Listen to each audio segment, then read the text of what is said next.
صبح شام کی مسنون دعائیں. جو شخص صبح شام 100 مرتبہ سبحان اللہ و بحمدہ پڑھے، یعنی صرف اتنا، تو اللہ تعالیٰ اس کے تمام گناہ معاف فرما دیں گے، اگرچہ سمندر کی جھاگ کے برابر ہو.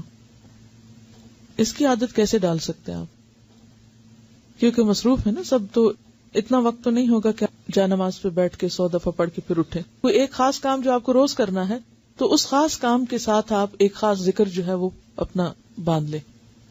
ایک تو ہے نا کہ ہر وقت کوئی بھی ذکر آپ کریں، لیکن یہ جو مخصوص اذکار بتائے گئے مخصوص اوقات میں کرنے کے، تو ان کا فائدہ جب ہی ہوتا ہے جب ہم ان کو اوقات کی پابندی کے ساتھ کرتے ہیں. اور اصل میں اس کے پیچھے حکمت بھی یہی ہے وقت بتانے کی، کہ پھر انسان اس میں مس نہیں کرتا.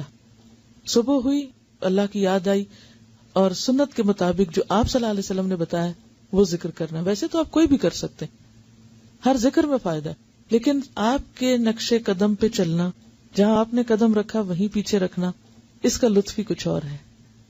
ٹھیک ہے نا، یعنی اس میں تھوڑا فرق ہو جاتا ہے. پھر چلیے، آپ صلی اللہ علیہ وسلم نے فرمایا صبح شام 3 مرتبہ یہ دعا پڑھنے والا دن اور رات کی تکلیفوں اور نقصان سے محفوظ رہتا ہے.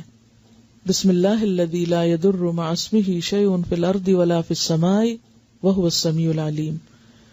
صبح شام اس اللہ تعالی کا نام لیتا ہوں جس کے نام کی وجہ سے زمین و آسمان کی کوئی چیز نقصان نہیں پہنچا سکتی، اور وہ سننے اور جاننے والا ہے.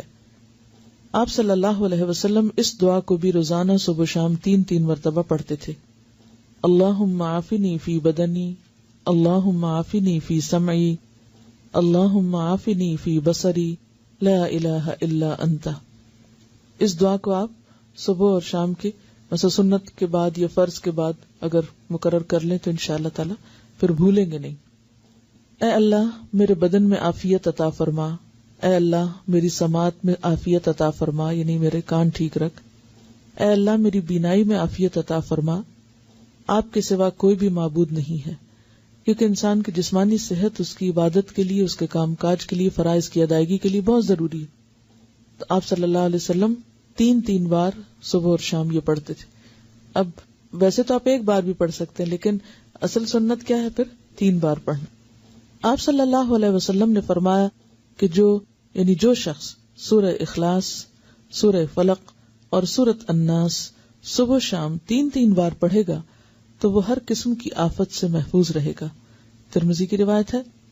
آپ صلی اللہ علیہ وسلم نے سیدہ فاطمہ رضی اللہ تعالی عنہا کو ہر صبح و شام یہ دعا مانگنے کا حکم دیا تھا، یعنی آپ نے اپنی بیٹی کو یہ دعا سکھائی تھی.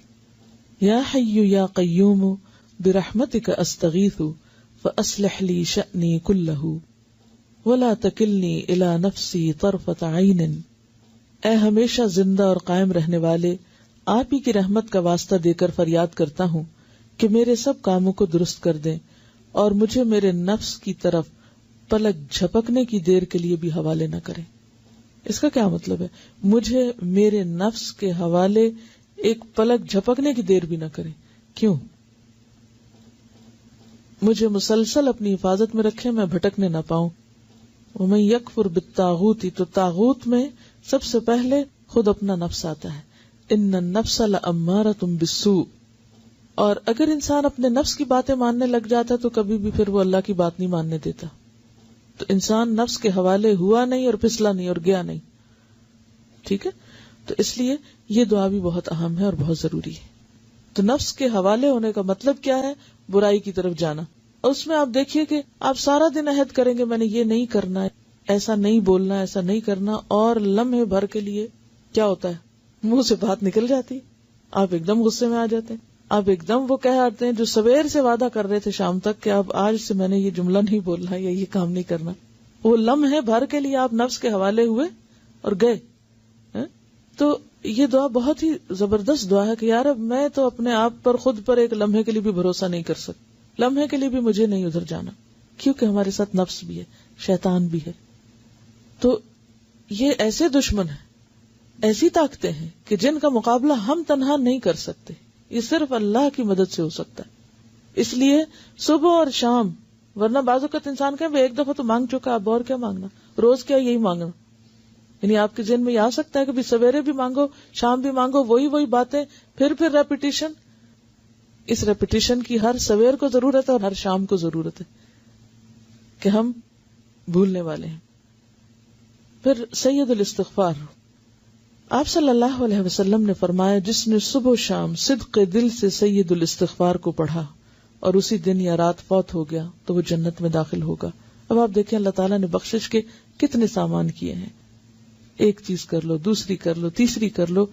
یعنی یہی اس کی رحمت ہے کہ اس نے چھوڑا نہیں بھٹکنے کے لیے، یا اللہ بندوں پہ ظلم نہیں کرتا. لیکن اگر بندے خود ہی غفلت کے شکار رہیں اور کسی بھی چیز سے فائدہ نہ اٹھائیں تو پھر جبر نہیں کرتا اللہ تعالیٰ. سید الاستغفار یہ ہے: اللہم انت ربی لا الہ الا انت خلقتنی وانا عبدک وانا علی عہدک ووعدک ما استطعت اعوذ بک من شر ما صنعت ابوء لک بنعمتک علی وابوء بذنبی فاغفر لی فانہ لا یغفر الذنوب الا انت. اے اللہ، آپ ہی میرے رب ہیں، آپ کے سوا کوئی عبادت کے لائق نہیں. آپ نے مجھ کو پیدا کیا ہے اور میں آپ کا بندہ ہوں، اور میں اپنی طاقت کے مطابق آپ سے کیے ہوئے عہد اور وعدے پہ قائم ہوں. میں اپنے برے اعمال کے وبال سے آپ کی پناہ چاہتا ہوں. میں آپ کی نعمتوں کا اقرار کرتا ہوں، یعنی جو بھی آپ نے نعمتیں مجھ پر کی ہیں ان سب کا اعتراف کرتا ہوں، اور اپنے گناہوں کا بھی اعتراف کرتا ہوں. یعنی ایک طرف تو نے مجھے اتنا کچھ دیا اور دوسری طرف میرے گناہوں کے ڈھیر ہیں. آپ میرے گناہوں کو معاف فرما دیجئے، کیونکہ آپ کے سوا کوئی بھی گناہوں کو معاف نہیں کر سکتا. یعنی کسی انسان، کسی جن، کسی فرشتے کے اختیار میں نہیں کہ وہ بندے کے قصور معاف کر سکے. اصل معافی اللہ ہی کی طرف سے ہے.